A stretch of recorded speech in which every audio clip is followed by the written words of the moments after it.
Rio de Janeiro became the deadliest in Brazil's history after leaving more than 120 people dead. The operation was designed to neutralize the local leadership of the Comando Vermelho gang, and officials called it a success. But a Reuters review of depositions from 8 senior officers, witness interviews, police reports, and video evidence paints a different picture. Leaks sent suspects fleeing. Police fell into a deadly trap that forced a rescue mission, and gang leadership emerged unscathed. Just after midnight on October 28th, a group of police officers were startled by roughly 20 armed men on motorcycles fleeing the Alemão favela, one of Comando Vermelho's headquarters. A shootout broke out. 2 of the men were hit and told officers as they lay dying that the group had, quote, leaked information that police were closing in, and they were looking to escape, according to a police report seen by Reuters. A couple of hours later, fireworks rang out over Alemão and the neighboring Pena favela, a common way of warning that police are approaching, 2 residents told Reuters. People started taking shelter.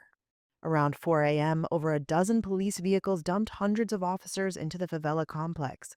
Gang members set fire to rolls of tires and old cars to block Pena's wider streets. By the time police rolled in, gang leader Edgar Alves de Andrade, known as Doca, and his closest lieutenants may have known they were coming for days.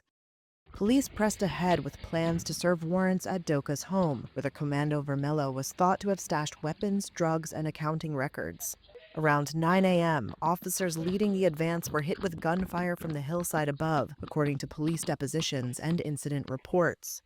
Civil police were deployed into the favela to search for suspects and seize evidence.